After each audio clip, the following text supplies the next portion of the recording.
Shalom shalom turabaramukije cyane amahoro y'Imana bane namwe aho muherereye hose abari kwaradukurikirana. Iyi ni Awake Media Power ya Prophet of Jesus Joshua. Uyu ni umunsi udasanzwe aho twishikiye kuri terrain tugiye kubaza intahe abo Imana yakoreye ibitangaza. Mu kanya gato muca mwumva ni bande twagiye kuraba, ni bande twagiye kurondera kugira ngo bashobore kuba tubwira ivyo Imana yabakoreye mu majambo make. Muca tugaruka mu kanya kugira ngo dushobore kuba twobabwira uwo muntu uwariwe n'umuntu Imana yakoreye igitangaza kidasanzwe. Yarasanzwe agwaye ingwara ikomeye. Urifuza kumenya iyo ngwara, urifuza no kumenya uwo muntu wariwe, mu kanya gato turagarutse.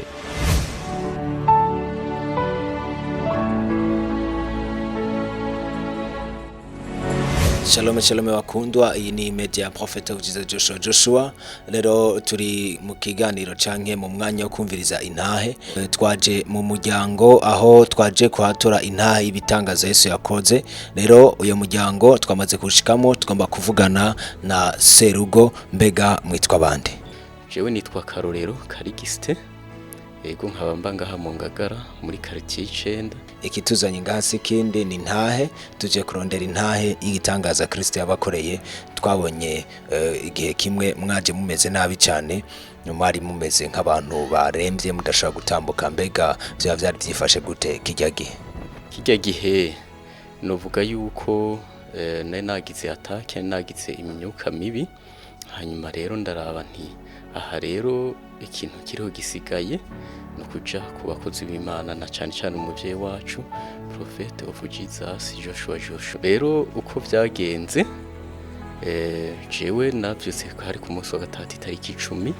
Ego nkuko narimeje kubabwira mu kanya gaheze, aha murabona yuko turi kumwe n'umuryango munini cyane w'abantu bafise ikimana yabakoreye. Reka batwibwire batwidondore amazina yabo. Mwitwa bande? Nitwa Ndayisengarine. Mama namwe mwitwa bande? Byamungu Jacqueline. Ego uyu muriko murabona nga iruhande yanje n'umukobwa wo mubibi tubona hano iruhande yacu. Reka ashobore kutubwira ni giki mu ncamake Imana yo yarabakoreye, kuko niwe ashobora kutubwira neza. Hama mu nyuma twatumviriza intahe yo mubibi nawe atwibwirire idonido ry'ukuntu byatanguye. Iki Imana yadukoreye cyari kimpanze mu ruko rwanje. Umuvyeyi wanje yaragwaye igihe kinini, imyaka 2, agwaye ingwara ya kansera. Nta vuriro na rimwe tutamujanye ko, barayitora. Yaba mu nzira za Cibitoke ya Rugombo kugera aho ngenda kumutora je umwana wiwe, ngenda kumukurayo ndamuzana ni Bujumbura Homba. Niho nagenda mu mavuriro atandukanye, iyo ngwara iranka. Hama ngiye Gitega niho bambwira ati tahana uwo muvyeyi muhira. Mwavuye mu Cibitoke mucangahe Bujumbura mujana Gitega? Ego twavuye mu Cibitoke tuzi Bujumbura biranka, tugenda Gitega aho batubariye. Dushiceyo niho umuganga yamanza akampamagara akambaza, mbazize ndamubwira ati mawe tumuvuzize igihe kinini. Acamanza mama wanje aramusohora, amusohoye niho yambwira ati agwaye kansera kandi yaramanze gutandukira umubiri wose. Niho naca numva amarira, numva agahinda. Mawe wanje yarabomoka, ntiwaronka aho yicara, nta na hamwe waronka aho umuryamika. Wama urumva ingwara yo kubomoka ni ingwara ihambaye y'imyaka 2. Ingwara yo kubomoka ni yo bari kansere canke bwo bari ubundi bugwayi bw'ubundi bwo? Oya, iyo ngwara batubwiye ko iva kuri kansera kubera mu nda yari yaraboze yaramukataguye. Niho umumama umwe yatubwira tuvuye iyo mu Rugombo, aratubwira ati wo mumama ngoma ndabereka ahantu basenga umupastori yitwa Esua. Ariko imbere yuko muhura na Pastor Joshua, mwavuze ko mwaciye Bujumbura biranka, hari ibindi bitaro by'Ibujumbura mwarigeze kumujanamo? Ego twarigeze kumujanamo aha haruguru yo mu Buyenzi, bari bamupimye babona nyene iyo kansera. Hari ibipapuro nk'ama ordonnance ivyo bavyemeza yuko aho hantu mwagiye kumuvuriza, muri ivyo bipapuro vyo ngahe Bujumbura vyo babihari? Ego turabifise, n'ivyo mu Cibitoke vyose turabifise, barayibonye kweri kari kansera. Mumaze rero kuja Ibujumbura muraja Igitega aho mwamwivurije mu bitaro bingana gutya, mwagiye mu bitaro bimwe? Tumanze gushaka muri ivyo bitaro bimwe batubwiye umuntu twasanzeho umuntu uze yigiye nyene ivyo vyo gupima, niwe yaciye atubwira ati nimusubire Bujumbura mukoresha igipimo kandi cyanyuma murabe aho yo bigeze. Niho twaca dusubirayo, ntitwiriwe dushika no muhira, twace tubandanya tugendayo. Aca arambwira uwo muganga ati mutahane muhira, yaramanze kwandukira. Ngo uwo muganga yaciye abaca intege, arababwira ngo ntibigikunda yuko ego baratubwiye ko bitagikunda yamanze gutandukira umubiri wose mu nda. Ego reka tubaze mama imbere yuko tutandukira ku makuru y'inyuma yo guhura na Prophet Joshua, reka tubaze bibi nawe atubwire mu ncamake ukuntu yari yiyumva, ukuntu iyo ngwara yamufashe n'ingene byatanguye. Bibi murashaka kutubwira mu ncamake ingene iyo ngwara yabafashe? jewe iyo ngwara mu kumfata natanguye nkaza ngwara umubiri wose nkababara nkagenda kwa muganga bakampa imiti, hama nashika muhira bikongera bikanka. Niho nazino kuraba abana ndiko ndagenda mu kinama, ivyo bintu bica bibomokera hajya ku ishengero ya Gaturika. Navuga ibi bintu ni biki kumaze imyaka 12 ndabibona kandi ndi umutamakazi, ibi bintu ni biki? Bimaranye imyaka 12? Nari maze imyaka 12 atavyo mbona, naraciye none ibi bintu ni biki? Ndashika umwana wanje ndagera muri dushe noje mirayoberana, hariho umuganga akora kuri ntuze ku bitaro bikuru, aramubwira umwana wanje ati murarabe neza katoba gwaye kansera, atariho bikimufata te ngo manandurukiraho. Uyu mwana araza ndaza byongera biranga rwose, anjana mu bitaro byo mu Kinama, hajya bavongo nababikira bavurira, barantera inshinge barampa imiti ndayinywa ndayimara, ariko biranka. Ndagenda nsubira mu rugombi yomba ndabayo biguma biriko biranka. Ngo bimaze kunanirana ahi Bujumbura wacisubira kandi mu rugo? Nsubira mu rugombo ndagenda ku bitaro bito haciye akanya amaraso yankamyemwo, baca banjana mu Cibitoki ku bitaro bikuru, bantera ayo maraso barangarukana muhira. Abana niho bagaruka ati hariho umuganga apima izo ngwara zo mu kigo, aba kujya kane rya Gasenyi. Turagendayo uyo muganga arayibona, ariko ntiyabwiye abana banje, yababwiye ngo hariho akantu kahagaze, ngo ariko ako kantu ngo nimubanze mugende mu muteza amaraso. Wari wagize n'ikibazo cyo kubura amaraso? Kukina guma nsohora amaraso aguma kama. Abana ati nta twebwe ntidushobora kuza kumuteza amaraso, reka tumutahane. Tuza turataha, hariho urupapuro ngaha mwabonye ahantu mu Kaburantwa, niho twatangure muko tuza kujyakana kuyo munsi nyene. Kaburantwa n'amajahe namaze ahantu uvuye aho iwacu kundava ucushikira ku bitaro byo mu Kaburantwa bikoresha babikira. Iyi mu ntara nyene ya Cibitoki ahomba. Tushitseho arampima na wene, aranka kumubabarira yuko ngwaye kansera. Twama turataha tutasha muhira, biguma biriko biranka ndabura amahoro, nkaza ngenda ku bivuriro bampa ivyo binini nkamira bikanka. Ndavuga ati jewe rero igihe cyanze ndahisemwo, nkaza ngenda ku masengesho. Kubona yuko mugiye mu bitaro bitandukanye biranka, mwaciye mwiyumvira gutangura kuja mu byumba by'amasengesho masengesho koko Imana ikanyiyereka ati mwana wanje humura, ugukira kwawe ndikuragera. Nguma ngenda gushika ubu umwana wanje aze kuntora, nageze ku munota wanywa ndamutumako, amahera yaramuhezeko shandahatsa. Twaze kuwa Mungu tusaturira imodoka kuwa mbere tuzi Gitega sayi 6 dushikayo 5 turagenda kuyo mugore uyabari we yinjira ajana urupapuro navuriwe ko amapapuro yose ngo baramutoye kansera, ariko barabanyegeje. Sharada atari kugenda mu bwiza bamucishe kuri radio mwongere murabe igipimo cya nyuma. Ndashikaho umwana arinjira mu biro aratanga amahera, ndinjira nanze arampima, amaze kumpima ahejeje ni radio bintera amakenga. Atarambwira ngo sohoka we, ate hamagara umukobwa wawe yinjira. Arinjira jewe natowe kandi ngwari komeye, ndihorera. Mwana wanje mbona sohotse arira, ndamubaza kurira ni iki, ngo ya mama ugenda wizere ngo bagutoye kansera, ngo kandi yaramaze gukwira mu nda hose. Tinaci Imana irabibona, nambe nzopfa kuki ugupfa ni rimwe, wapfutse rimwe uzopfa irindi. Jewe nukuri nizeye Imana. Niho twashika hamuhira, gamutamakazi araza aramubarira ati reka kurira, hariho umusenzi mu Ngagara asengera ingwara zose kandi zirakira. Ngo mama azokira, ngo azokira. Nanze ndizera gutyo tuzinuka turaza. Mumaze kugendagenda muri ibyo bitaro, mu nyuma abaganga bose bamaze kunanirwa bakabura n'inyishu, niho mwace mumva amakuru ya Prophet Joshua akorera mu Ngagara ati yuko asengera ingwara zose zigakira. Reka tubaze umukobwa wawe, ni gute mwamenye amakuru ya Prophet Joshua? N'umuntu yoba yaramubarangiye cyane? Kugira tubimenye nabazizo mu mama arafise ikibazo naho cy'iparasera, tuko turabiganira arambwira ati jewe ca kibazo canje c'iparasera bagomba banyage hariho ahantu nsengera carishyuwe nawe ngo tugende na mama wawe ndatse ingwara yiwe izokira. Yari mu mama w'umugenzi we? Ego n'umumama w'umugenzi wanje kweri tugenderanira dusenga mu rushengero rumwe niho yaca bimbwira ko nari fise agahinda ka mama wanje niho yaca tuzana ku munsi wa kabiri. Wa kabiri rero mucamura muzana acara musengera.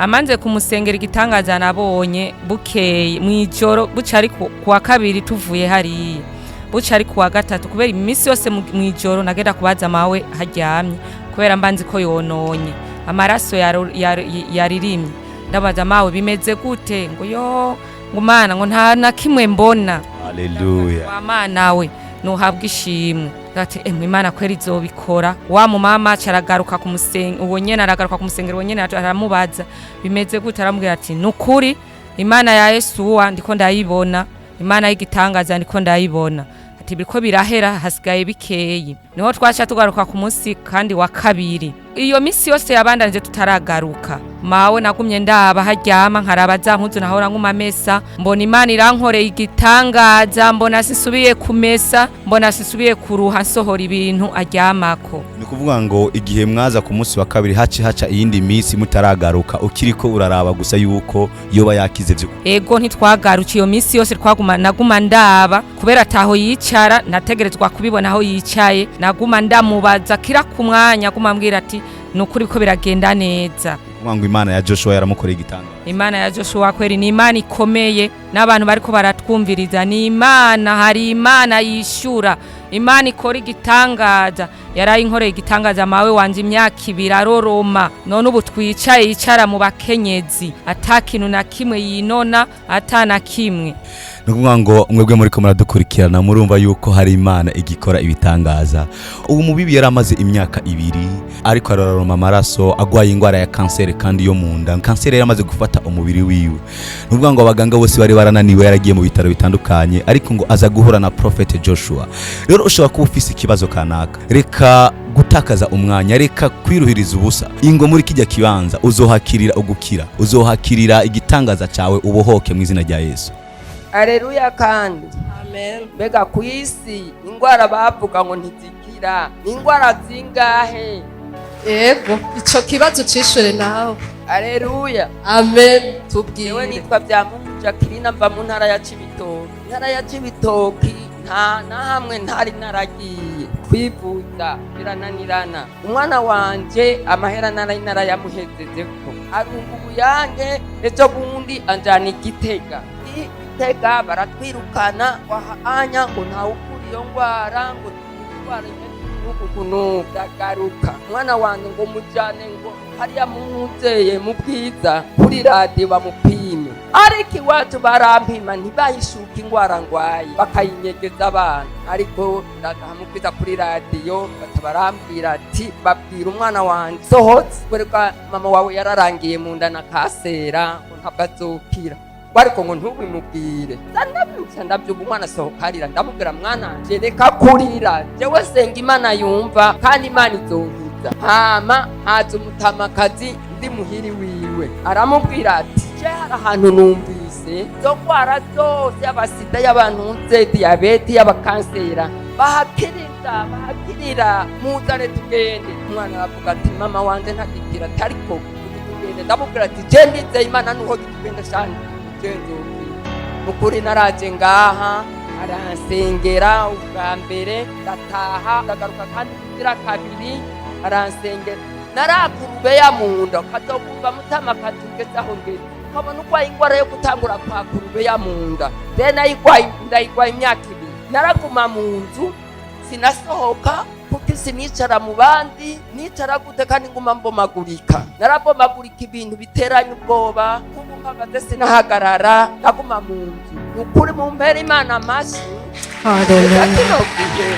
Ndashimira Imana n'ukuri umuriro waraheze mbomagurika yararagiye ndashimira Imana ya Yosuwa yagezeko ndakira kansera narayikize kuko nako umuriro siko nkiri ukuri ndashimiye Imana ya Yesuwa nagiye iyo muvyeyi akanjana nta kindi noyishimira n'abazoba bagowe ingwara nkizi shabure diabete cabure sida, cabure izindi ngwara z'umutima, cabure izindi ngwara z'amaso, nzokwirukanka n'ahari kure mu ntara ya Cibitoke ndamuzane kwa Yesuwa amukize nk'uko nanze yankizije, kuko ni ububasha bw'Imana. Jewe sinzi ko nari nkimaze iyi misi, kuko hari hasigaye imisi 3 nkumva ko mvuye mu mubiri, ariko ubu Imana yanyongeye imisi yo kubaho kubera umwana wanje yagiye kuntora mu ntara ya Cibitoki ariyo narindi. Nicyo gituma mvuga ati Yesuwa arakeneye yuko yogenda mu ntara ya Cibitoki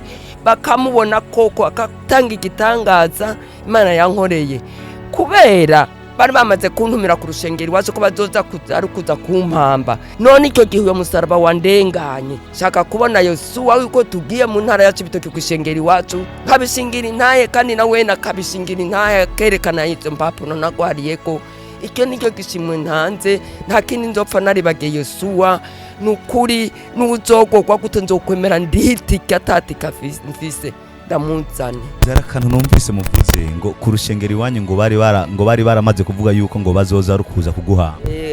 Ego bari bavuze yuko bazoza kumpama, nta kanseri ikira nibabahende ngo azokira, ahubwo iwe gwaheze aroreye umunsi wo gutaha. None Imana yankoreye ibitangaro. Ego nitwo barambira mwe muri ko muradukurikirana nkuko muheje kuvyumva. Ukwizera kuratandukanye, dushaka ko turi mu mashengero twizera Kristo, ariko hariho ukwizera Kristo no kwizera yuko ashobora gukora ibitangaza. Uyu mumama aheruka kongerezwa ukwizera mu kubona ibyo Prophet of Jesus Joshua Imana yamukoresheje ikamukiza ingwara. Nuvuga ngo mu mwanya muto cyane tuzoba dushite mu Cibitoke, tugiye kubaza aho yaba mu Cibitoke, tubaze n'abuzukuru, tubaze nabo babana mu nzu, batubwire ingene bamubona, ingene yaragwaye, kwa muri kuramesa impuzu z'umuntu akuze, ariko araroroma amaraso, mumva ko atari kintu cyoroshe. Mu mwanya muto mu Cibitoke, Imana ibahezagire cyane.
Turabaramukije kandi amahoro y'Imana bane namwe aho muherereye hose.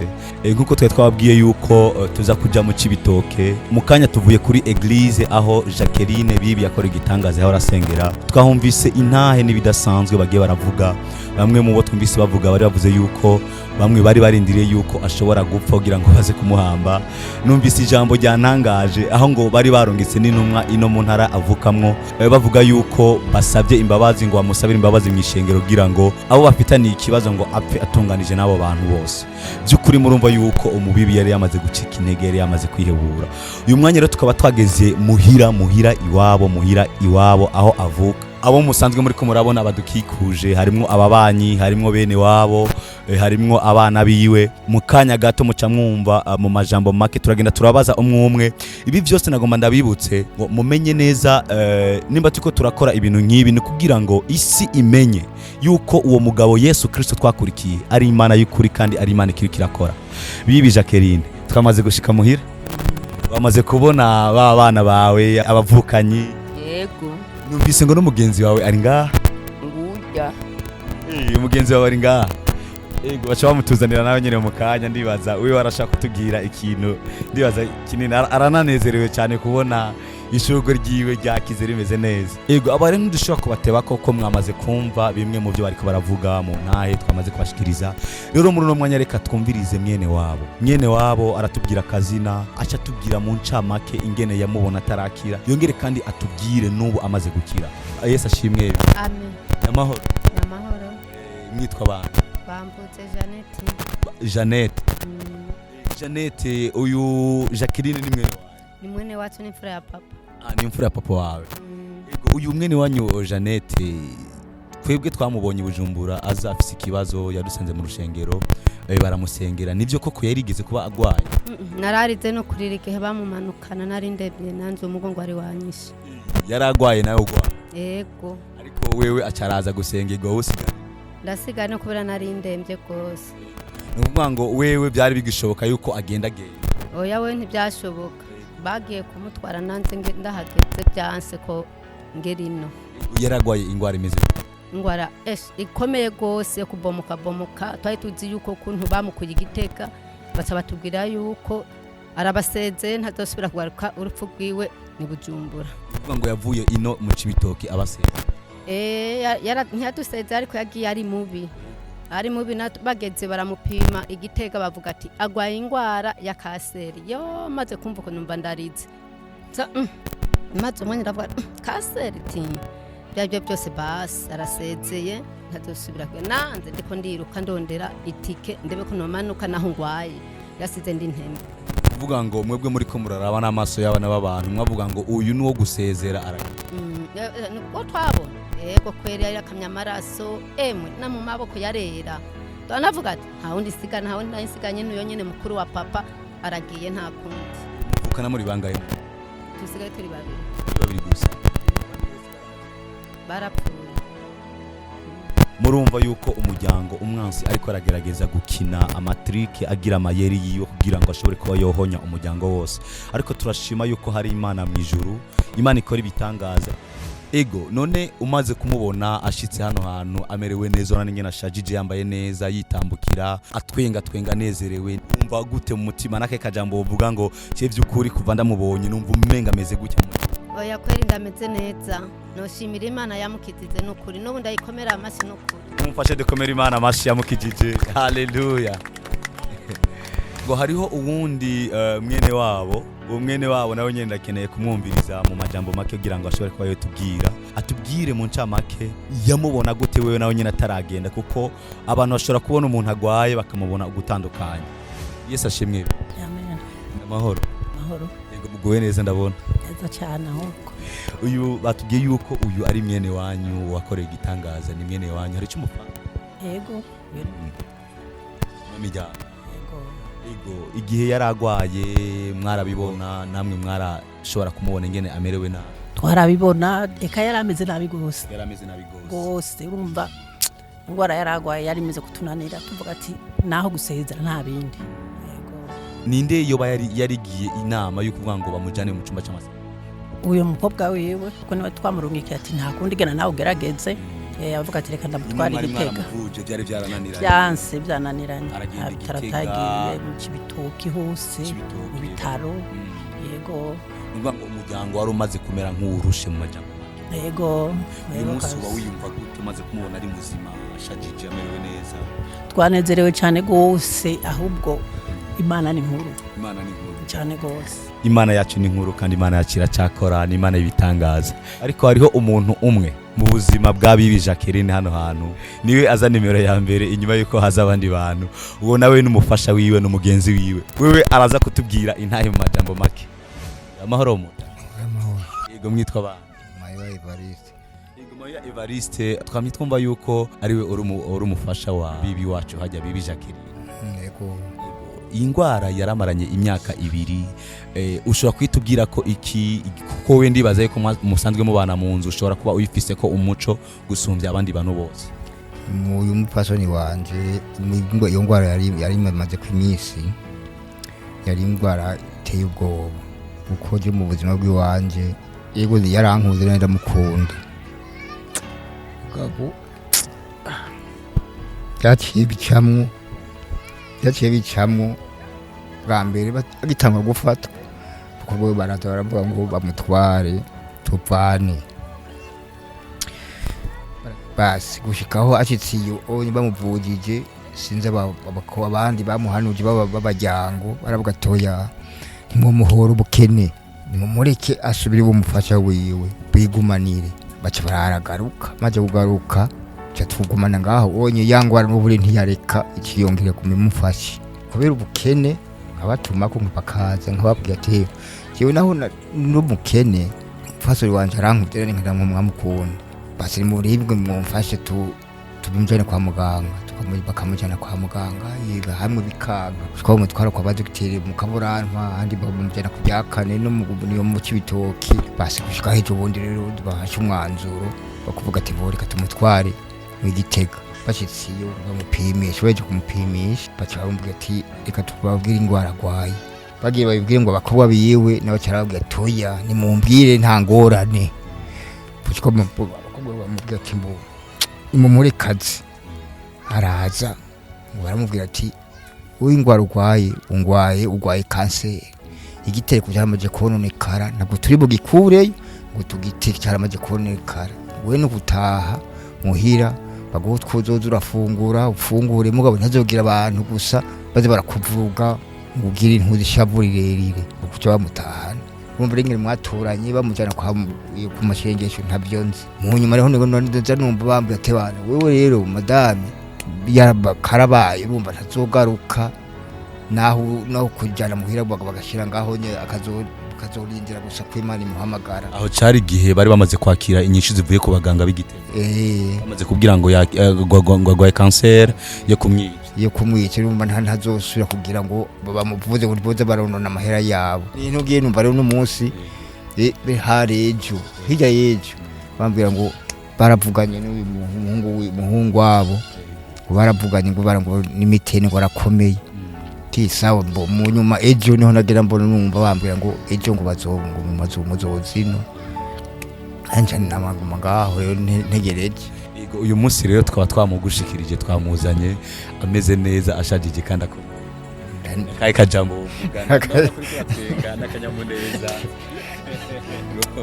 Imana ishimwe cyane ko twebwe babana n'abantu turagoye ubona umuntu urashobora kwigira ibuye mugabo uri byondo ikindi kinacho gihari ni kuri nanezerewe hariho abandi bana babiri yuko turangiriza ko nabana bashoboye kubona ingene bibi wabo yaragwaye mwana witwa nde Giraneza Izahaye bibi ujya bibi yakize uramuzi yahora he Bujumbura ira yakubwiye ko yagiye mu biki barabagiye kumuvuza baragiye kumuvuza iki ingwara yiwe igihe yaragwaye we wabona yuko yararembye cyane gose uyu munsi ariko wamubonye bamugarukanye ubona umva umeze gute yarakize ubona yarakize yego mbonje amerewe neza nawe wabibonye by'ukuri murona yuko umwana aciye ategwa n'ibigumbagumba byo kubona bibi amerewe neza inyuma yo kumubona igihe kinini yaragwaye yaramfise amagara make hari undi mwana ngari iruhande nawe nyereka tumubaze mwana witwa Yubahe Ernest nawe bibi waramubonye igihe yaragwaye afise amagara byari bimeze gute yaragwaye cyane yaramaze imyaka 2 agwaye baca bamumanuka ni Bujumbura ku ngwara ziyo bamaze kumumanuka ni Bujumbura mwumvise ko bagiye bamutwaye mu bikibujumbura kumuvuza yego inyuma yo kumanukana i Bujumbura ntandi makuru mwaba mwarumvise muri hano mu Cibitoke ari Bujumbura avuga ngo bibi ameze gute aguma atubwiye ko yakize ndibaza ari namakuru yavuba cyane imbere yuko babwira ko yakize bababwira atubwiye ko bamufutse amahera menshi yego ariko no munsi umubona yaje amerewe neza yakize uvuga iki canke uranezerewe mu mutima umeze gute ndashimiye Imana yuko yamuzanye akiri mutsina Ego Imana ibahezagire cyane mwebwe mwabanye natwe muri no ntahe yabaye intahe ndende ariko yari intahe yerekana ubukuru bw'Imana wewe ari jambere ushaka kuba uri kuradukurikirana reka ndagutumire kugira subscribe kuri YouTube channel yacu ni Joshua Prophet of Jesus kuri page ugende ugire like ni kuri Facebook wandike Prophet of Jesus Joshua Imana ibahezagire cyane naho butaha ciao Sabato Church Delivered Family ni ishengero ryizera Kristo nk'umwami n'umucunguzi rirongowe na Prophet of Jesus Joshua rikaba rikorera mu Burundi i Bujumbura mu Ngagara quartier y'indwi. Uba wifuza kubohoka gukira ingwara n'ibindi muhawe ikaze mu minsi y'amakoraniro kuwa kabiri isaha 3, kuwa kane isaha 9, kuwa Mungu isaha 3. Kristo abahezagire cyane.